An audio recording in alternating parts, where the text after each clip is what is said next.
Welcome back. Welcome back to the channel. Today we're looking at JW org versus Norway. What's happening there? Well, today we're going to bring you the latest on what's happening in Norway. We're going to move to our other screen and we're going to look at Twitter. Okay, so here we are in Twitter. Jan Frode Nielsen from Norway, ex-Jehovah's Witness. Breaking news, Watchtower versus Norway. He says in a letter from Watchtower to the Norwegian government, they claim that Jehovah's Witnesses now have adjusted the disfellowshipping arrangements and have asked them to reconsider their refusal for grants and registration. So we're going to take a look at this Norwegian letter. Okay, so here it is. This is the Danish one here, or Norwegian one, I'm sorry. But it's signed by Jordan Peterson. That's what we know here from this letter. We're going to take a look at this in English. Here's a translated letter in English. So October 24th, 2024, Ministry of Children and Family Affairs. Decision on the denial of state subsidies and loss of registration for Jehovah's Witnesses, adjustments in Jehovah's Witness religious practices regarding limited contact with a person. And we are writing to you concerning the ongoing legal case that will be heard by the Borgarting Court of Appeal in February 2024. So that must be a mistake because that's already passed. Should be 2025. I don't know if that's a mistake from this letter. Yeah, it is actually from this letter, from the Norwegian one, 2024. So maybe they'll just throw it out because of that mistake. And maybe next year they can apply. Who knows? Anyways, this is going to be interesting. What do they want? They said they changed their whole religion. The main adjustments can be summarized. That's where you can talk to people at the meetings and, they're trying to get people back, all that kind of stuff. We all been talking about this. If a baptized minor commits a serious sin, two elders will have a discussion with the minor and his parents to understand what the parents have already done to help the child. Two elders may decide that no further action is necessary. It all sounds good, right? We're going to look at the elders book. And I'm going to take a look at the elders book from the point of an unbaptized publisher. And we want to show everyone out there, the Norwegian people, the Norwegian government, whoever's watching our exJW channels, that this is it's all a twist. JW.org knows how to twist the truth.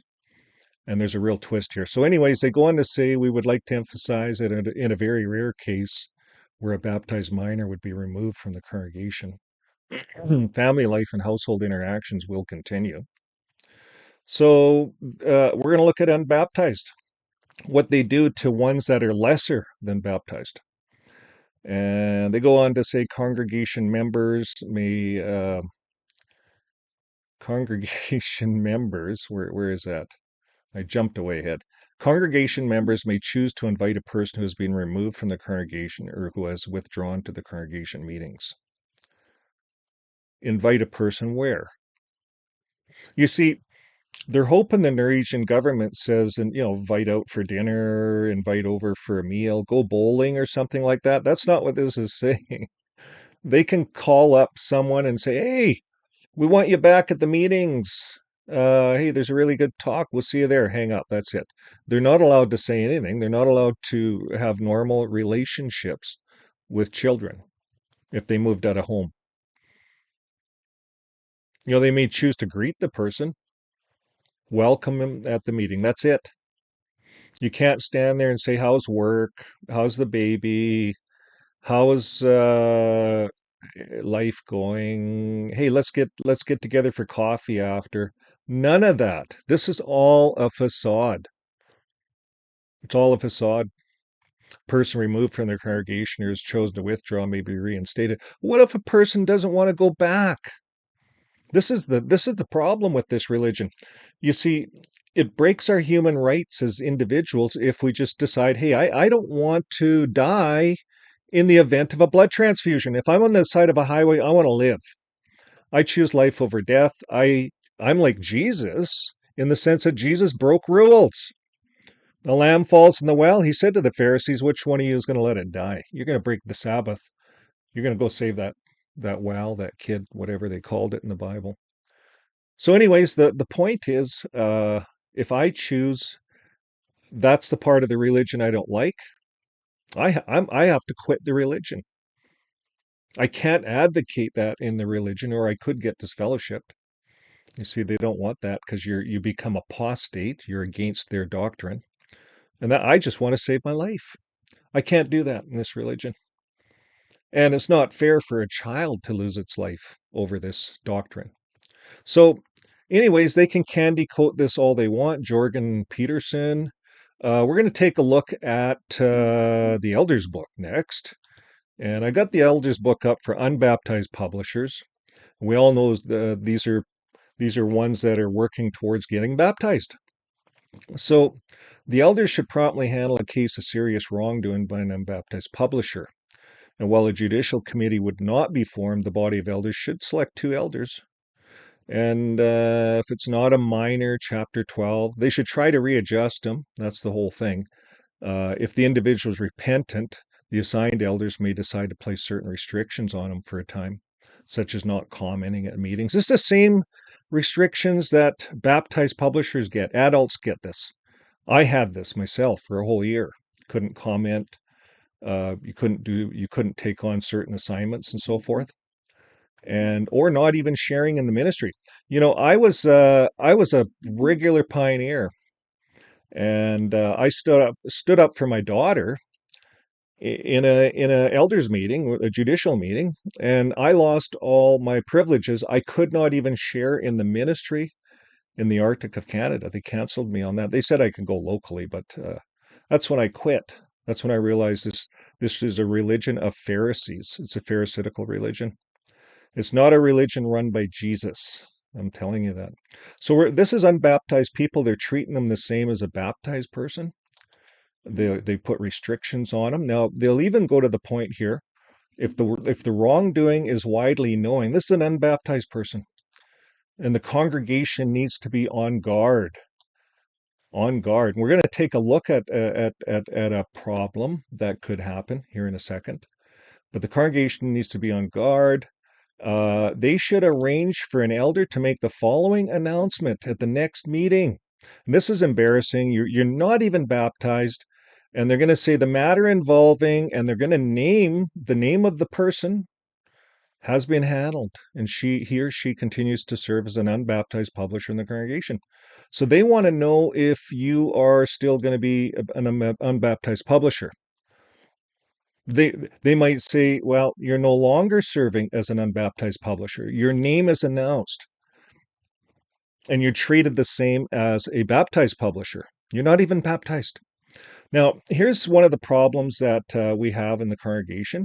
You get a young person that wants to pursue higher education. Now, I bounced over to the Elders book. This is the Shepherding the Flock book, chapter 8, number 30. Now, if he or a member of his household pursues higher education, so let's say one of my kids is an unbaptized publisher. Everything's going fine. I'm a ministerial servant, or in my case, I was a regular pioneer. And if my kid wants to go to university or pursue a higher education, it affects me. And you see, this is how they punish the family head over a child. A child wants to just go to university. You see, that child will never get baptized. He's an unbaptized publisher. His qualifications of an unbaptized publisher is going to be brought into question. If that child decides that he or she wants to go to a higher education, and let's say I'm the head and I say, okay, well, screw it. I'm going to have nothing. They're going to strip me of all my privileges. I get stripped of everything. It's right here in the Elders book. They go on and on. They throw you through meetings. We've had videos on this on the apostate side. And then there's a procedure for reviewing an appointed brother's qualifications. And it's all a mistake. If you want to repent, you're repenting and coming back and saying higher education's evil. It's an evil thing. So let's look at their website. Don't take it from me. This is the Elders book. There's discipline. And if you're an unbaptized publisher, you're going to have problems if you want to go to higher education. You don't have to look too far. We go right over to jw.org. We plug in higher education. The very first thing that comes up is moral dry rot in higher education. This is an Awake 1992. That's what they think of higher education, folks. So if you're in Norway, you're the Norwegian government, and you want a group of people in your country going door to door and on your street corners advocating that your higher education is a moral dry rot, then accept them back as a charity and have the taxpayers promote this kind of crap. You see, I think you're making the right choice. I not only think, I know you're making the right choice, Norway. You don't want this kind of thing. You don't want to be paying this religion as a charity to promote higher education as moral decay. So they go on to talk about it. I looked up their baptismal questions, by the way, and there's nothing in there that says you can't take higher education. So this is trickery. The kids aren't warned at baptism. And let's say they want to go to higher education, then they get this article right here, JW.org. You go to their website, and it's a big, long article on how do Jehovah's Witnesses view education. And this is the Bible to these people. This is God. And higher education, right here. It can lead to moral and spiritual dangers. So Jehovah's Witnesses feel that the environment in some universities or similar centers of higher education can pose moral and spiritual dangers. Well, here's the point, folks. If the kid isn't with it spiritually then, and he's never going to be, he has to go and test out if he's real. You know, we have to get into these situations. You can't hide your children, Jehovah's Witnesses. They have to make these decisions on their own. Now, then they go and throw misconceptions. Money brings happiness. Higher education is promoting money. That's what they're saying. But yet Jehovah's Witnesses are involved in a real estate scam, selling all the real estate. They illegally what's the word? They seized all the property all over the world in a hostile takeover. Just sent the elders letters, hey, we own your property. Now they're selling kingdom halls off. Now they're liquidating that cash into Ireland, into the Minas, the Three Minas Company. And that's another article. I think we ran some videos on that. We'll probably run some more. Now, they want to talk about these kids going for higher education.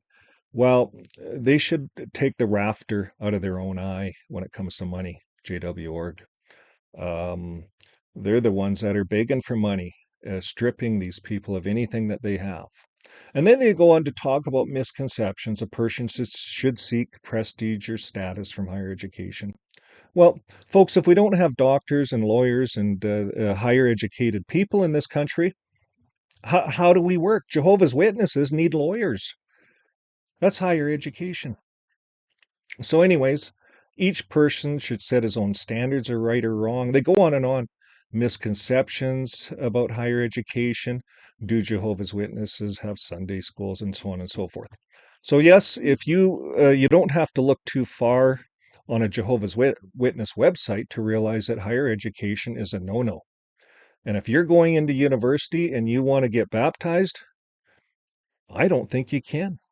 In fact, if you're living in the household and your father or mother has, well, mostly your father, if he has privileges in the congregation, he's going to lose them all.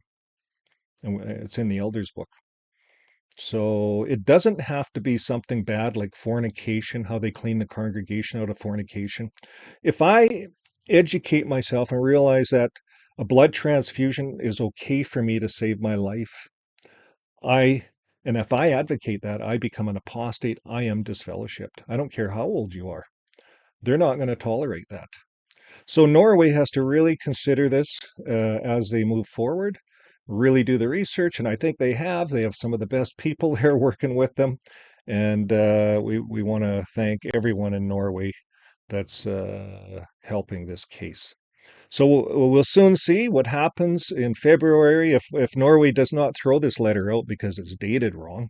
We'll see what happens. We'll see if they even accept a 3-week deadline. You know how they sent this letter and they said, we want something happening in 3 weeks? That's just not the way it is, Jehovah's Witnesses, in the real world. So we'll see what Norway says. Well, anyways, until next time, keep living your life with love. See you on the next video. And I'll put a link to the letter so you can read it yourself. Bye for now.